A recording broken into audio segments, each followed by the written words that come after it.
al die voedingsstowwe, al die minerale, al die vitamines wat jy nodig het, is binne in die carnivore dieet. Ek is tans besig om die aanvullingsbootcamp voor te berei. Ons bied dit aan 7:00 vanaand. Dit is die 26ste April.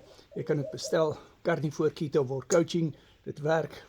Die aanvullingsbootcamp sal ook Woensdag herhaal 10:00 die oggend op Google Meet.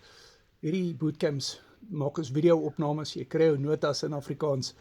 En as jy my kan sê watter vitamien of watter mineraal of watter voedingsstof ek kort in die carnivore dieet, wat nie in die carnivore dieet is nie, wat essensieel is, wat in plante byvoorbeeld is, of in aanvullers is, wat ek nou moet nodig hê, dan sal ek vir jou 'n verskoning video maak.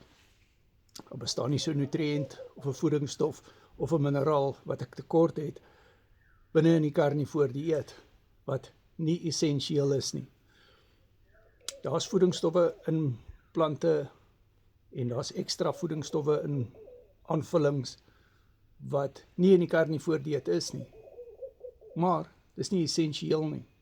Alles wat essensieel is binne in die carnivore dieet. So ons gaan daarna kyk in die aanvullingsbootcamp wat vanaand 7:00 op Google Meet is. WhatsApp my Carnivore Keto War Coaching.